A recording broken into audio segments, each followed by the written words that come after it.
नमस्कार साथियों, स्वागत है आपका अपने YouTube चैनल में। ये है मूमल फरवरी का लास्ट पार्ट और आज के वीडियो में हम डिस्कस करेंगे इकोनॉमिक करंट अफेयर और साइंस एंड टेक्नोलॉजी के करंट अफेयर्स।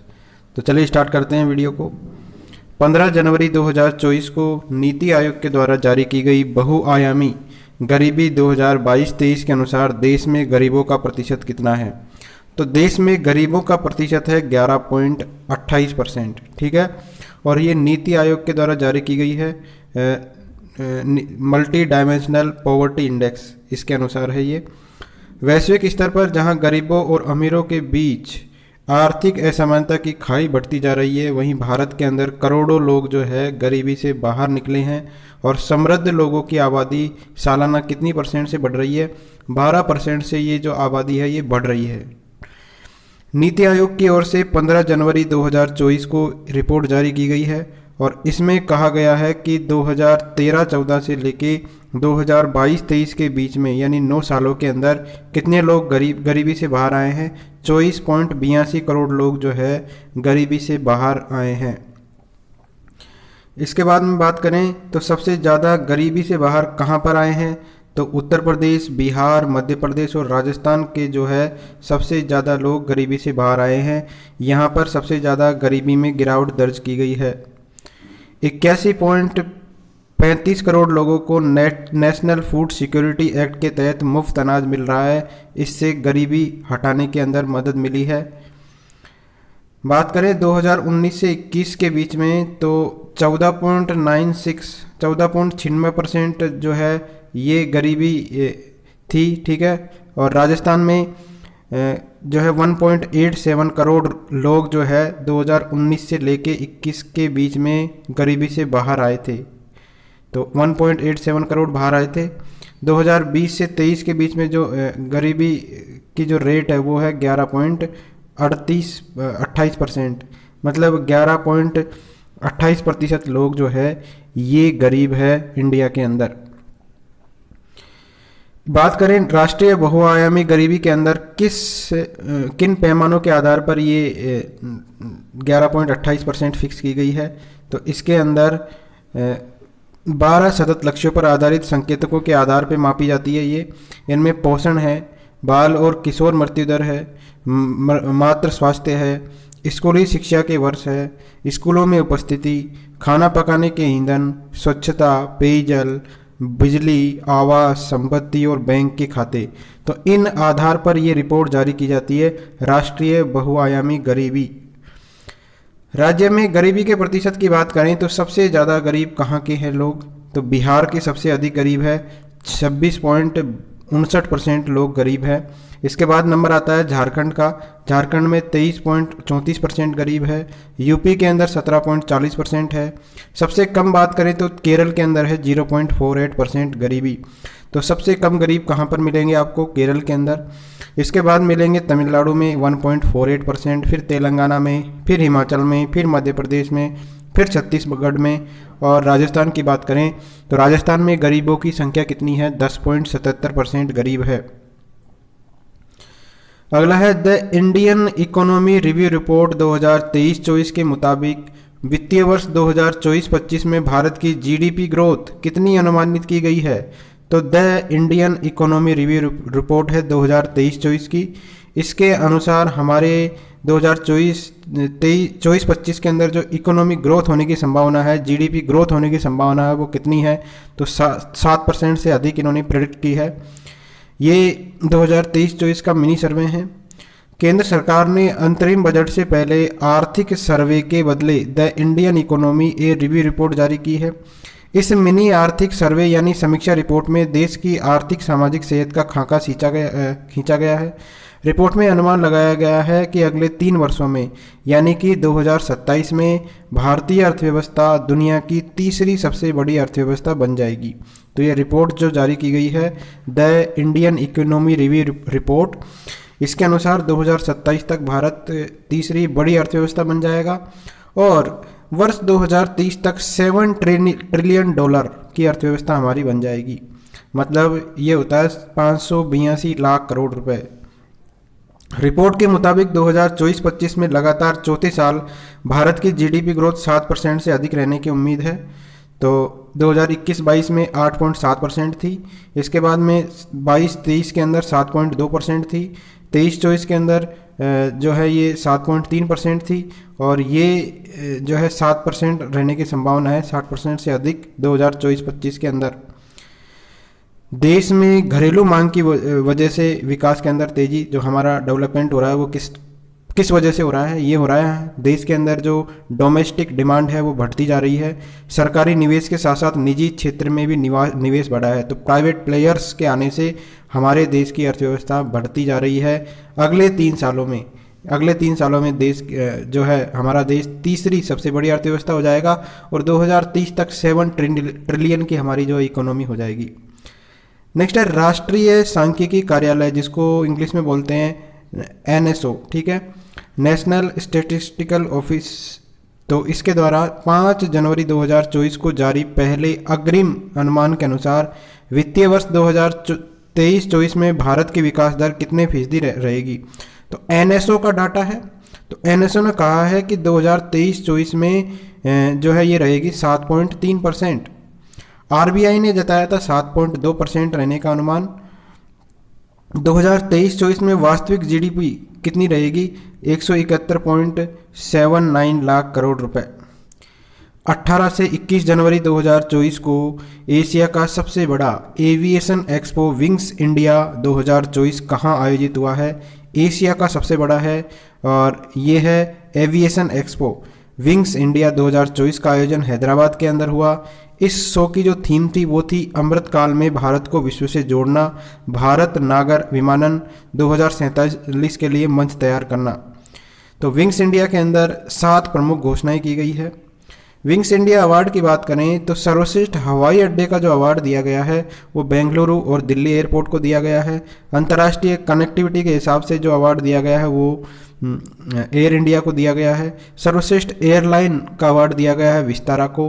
क्षेत्रीय कनेक्टिविटी का अवार्ड दिया गया है एलायंस एयर को। फोर्ब्स की हालिया रिपोर्ट 2024 के अनुसार जनवरी 2024 के आधार पर स्वर्ण भंडार की दृष्टि से भारत का दुनिया भर में कौन सा स्थान है? तो भारत का दुनिया भर में है 16वां स्थान। स्वर्ण भंडार हमारे पास 16वें नंबर पे है।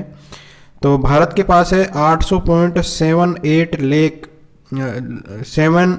टन जो है गोल्ड रिजर्व है भारत के पास। ब्रिटेन के पास है 310.29 टन सोने के भंडार, ठीक है। फोर्ब्स की लिस्ट के मुताबिक सबसे ज़्यादा है 81,336.46 टन स्वर्ण भंडार अमेरिका के पास है। तो पहले नंबर पे स्वर्ण भंडार है अमेरिका के पास, दूसरे नंबर पे है जर्मनी के पास, तीसरे नंबर पे है इटली के पास, और हमारे इंडिया का स्थान है 16वां।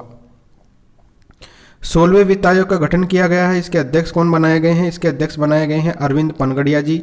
सचिव बनाए गए हैं ऋतिक रंजन पांडे जी, और इसका प्रावधान है अनुच्छेद 280 के अंदर। वित्त आयोग के गठन का प्रावधान किसके अंदर है? आर्टिकल 280 के अंदर। रिपोर्ट सौंपने की अवधि इसके अंदर है, अवधि है 31 अक्टूबर 2025 तक। मौद्रिक नीति समीक्षा 6 दिसंबर 2023 को हुई है। तो आरबीआई ने द्वैमासिक मौद्रिक नीति समीक्षा बैठक के दौरान लगातार 5वीं बार रेपो रेट के अंदर कोई बदलाव नहीं किया है, और हमारी जो रेपो रेट है वो 6.5% पर बनी हुई है। अस्पतालों और शिक्षण संस्थाओं के लिए मौजूदा यूपीआई भुगतान सीमा 1 लाख रुपए से बढ़ाकर कितनी कर दी गई है? 5 लाख रुपए। तो मौद्रिक नीति समीक्षा में हमारी जो रेपो रेट है वो तो वैसे की वैसे ही है 6.5%, और यूपीआई के लिए जो लिमिट है शिक्षा संस्थाओं और अस्पतालों की लिमिट बढ़ा दी है, 1 लाख से बढ़ाकर कितनी कर दी है? 5 लाख रुपए। म्यूचुअल फंड, इंश्योरेंस प्रीमियम और क्रेडिट कार्ड रीपेमेंट की सीमा 15,000 रुपये से बढ़ाकर 1 लाख रुपये कर दी है, और तीनों के भुगतान के लिए ओटीपी की आवश्यकता भी नहीं है। तो 3 चीज़ों के लिए भी 15,000 थी पहले इनकी लिमिट, 1 लाख कर दी है। म्यूचुअल फंड हुआ, इंश्योरेंस का प्रीमियम हुआ, और क्रेडिट कार्ड के रीपेमेंट हुआ, तो इसमें ओटीपी की जरूरत नहीं पड़ेगी। भारत जो है वर्ष 2030 तक दुनिया की तीसरी अर्थव्यवस्था बन जाएगा। तो S&P ग्लोबल रेटिंग्स एजेंसी है, इसने भारत के लिए बड़ा आकलन प्रस्तुत किया है। एजेंसी के अनुसार वर्ष 2030 तक दुनिया की तीसरी बड़ी अर्थव्यवस्था इंडिया बन जाएगा। सकल घरेलू उत्पाद जीडीपी की वृद्धि दर चालू वर्ष में अनुमानित 4% से अधिक होकर वर्ष 2026 तक कितनी बढ़ेगी, जो है ये बढ़ेगी 7% तक। तो S&P रेटिंग एजेंसी ने भी ये कहा है कि 2030 तक हमारा इंडिया जो है तीसरी बड़ी अर्थव्यवस्था बन जाएगा। नेक्स्ट देखते हैं साइंस एंड टेक्नोलॉजी के करंट अफेयर्स। 1 जनवरी 2024 को इसरो के द्वारा किस खगोलीय उपग्रह का सफल प्रक्षेपण किया गया है? तो 1 जनवरी 2024 को नई साल के दिन किया गया इसरो के द्वारा। इसका नाम है एक्सपोसैट। ठीक है, एक्सपोसैट का सफल प्रक्षेपण किया गया है। सतीश धवन अंतरिक्ष केंद्र श्रीहरिकोटा से इसका सफल प्रक्षेपण किया गया है। और प्रक्षेपण यान पूछ लेते हैं एग्जाम में, तो इसका प्रक्षेपण यान है PSLV C58। ठीक है, उपलब्धि क्या क्या है इसकी? ब्लैक होल, आकाश गंगाओं और न्यूट्रॉन तारों के अध्ययन के लिए समर्पित उपग्रह लॉन्च करने वाला भारत जो है दुनिया का दूसरा देश बना है। ठीक है, तो एक्सपोसैट ये क्या करेगा? खगोलीय उपग्रह है और ब्लैक होल, आकाश गंगा और न्यूट्रॉन तारे के अध्ययन के लिए ये भेजा गया है। तो भारत अमेरिका के बाद में दूसरा है, अमेरिका पहला है जिसने ऐसा जो है उपग्रह लॉन्च किया था। पिछले वर्ष चंद्रयान 3 और आदित्य L1 मिशन के बाद यह भारत का तीसरा बड़ा कदम है। इसमें 2 पेलोड है, एक तो है पोलिक्स और एक है एक्सपेक्ट। धरती से 650 किलोमीटर ऊपर निर्दिष्ट कक्षा में स्थापित हुआ है ये। इसकी अवधि रहेगी 5 साल की और इस दौरान 40 चमकीले खगोलीय स्रोतों का अध्ययन किया जाएगा इसके द्वारा। नेक्स्ट है 6 जनवरी 2024 को इसरो का सौर मिशन सफलतापूर्वक अपनी कक्षा में स्थापित हो गया। इसका नाम क्या है? तो ये आदित्य L1 जो है 6 जनवरी 2024 को अपनी कक्षा के अंदर स्थापित हो गया है। इसका प्रक्षेपण अपन ने पिछले साल किया था 2 सितंबर 2023 को। सूर्य पर मिशन भेजने वाला भारत जो है दुनिया का तीसरा देश बना है। सूर्य पर जो हमने ये मिशन भेजा है तो दुनिया का तीसरा देश है इंडिया। यह मिशन अगले 5 वर्ष तक किसका अध्ययन करेगा? सूर्य का अध्ययन करेगा आदित्य L1। भारतीय अंतरिक्ष अनुसंधान संगठन इसरो ने आदित्य L1 उपग्रह को अंतिम कक्षा में सफलतापूर्वक स्थापित कर दिया है। इसरो ने एक सोशल मीडिया पोस्ट के माध्यम से बताया कि आदित्य L1 को होलो कक्षा में L1 बिंदु के नज़दीक सफलतापूर्वक प्रवेश करा दिया गया है। आदित्य L1 की बात करें तो भारत का पहला ये सौर अभियान है, भारत का पहला है, दुनिया का तीसरा है। दुनिया में तीसरा है इंडिया जिसने ऐसा मिशन भेजा है जो सूर्य के भीषण ताप और पृथ्वी पर इसके प्रभाव का अध्ययन करेगा। अब बात करते हैं लैग्रेंजियन पॉइंट L1 कौन सा स्थान होता है? यह वह स्थान होता है जहां पर कोई भी वस्तु सूर्य और पृथ्वी के गुरुत्वाकर्षण प्रभाव के कारण बैलेंस के अंदर रहती है। ठीक है, तो जैसे सूर्य का गुरुत्वाकर्षण प्रभाव है, इधर है पृथ्वी का, तो जहां पर ये दोनों जो ऐसा पॉइंट जहां पर दोनों बैलेंस के अंदर रहते हैं, तो न तो कोई वस्तु इधर जाएगी न ही कोई वस्तु इधर जाएगी, वो बैलेंस में रहेगी दोनों के गुरुत्वाकर्षण के कारण। तो ये बैलेंस में रहेगी, तो इस पॉइंट को अपन बोलेंगे लैग्रेंजियन पॉइंट। यह बिंदु पृथ्वी से लगभग कितना किलोमीटर दूर रहता है? 15 लाख किलोमीटर दूर है ये। स्वदेश तकनीक पर आधारित एडवांस ड्रोन है UAV दृष्टि 10 का अनावरण किया गया है। ठीक है, स्वदेशी तकनीक पर आधारित है ये, एडवांस ड्रोन है ये नौसेना को सौंप दिया गया है।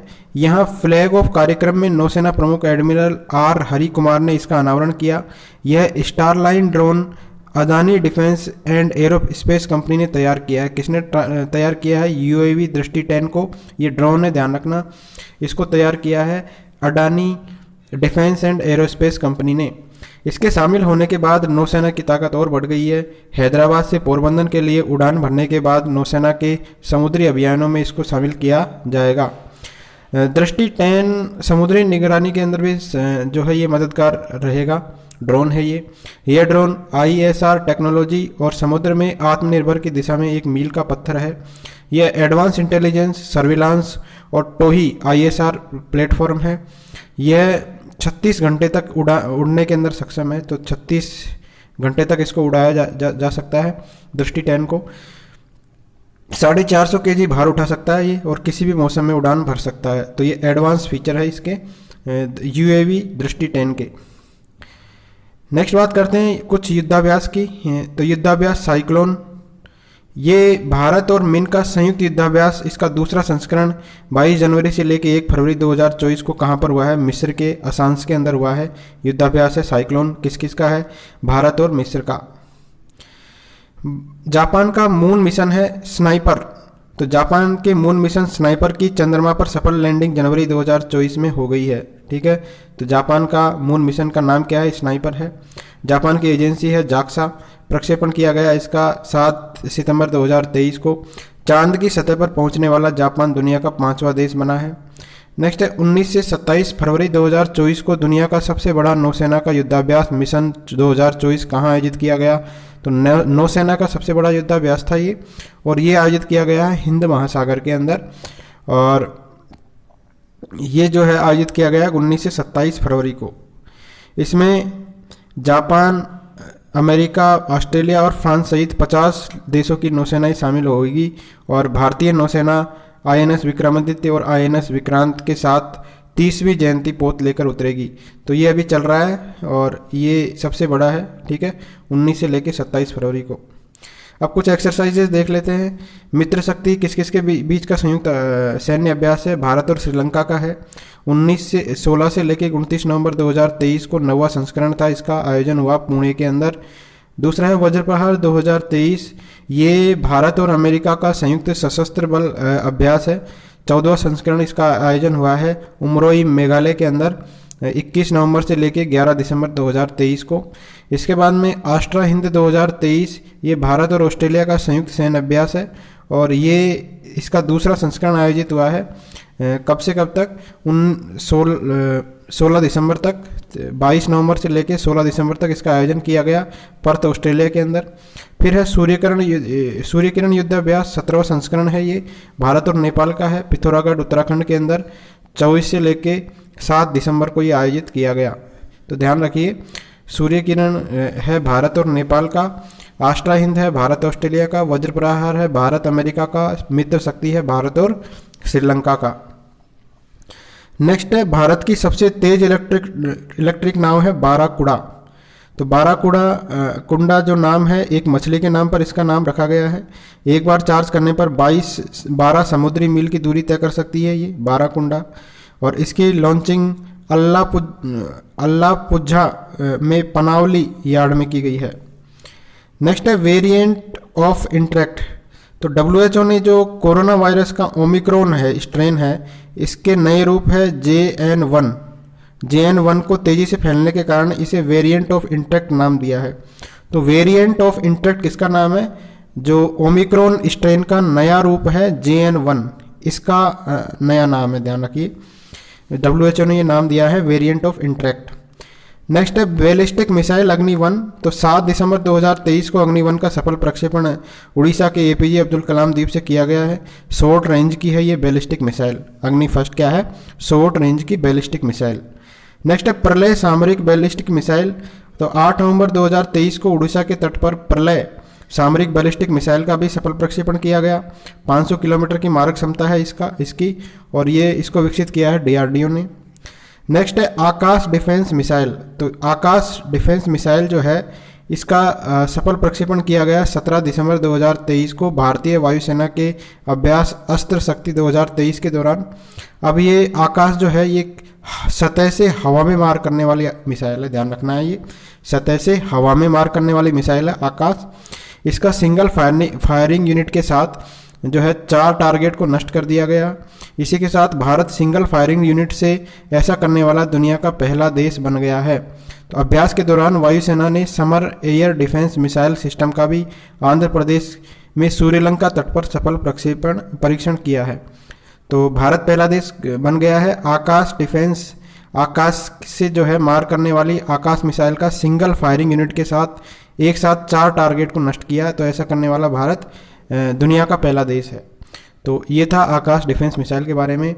Thank you friends.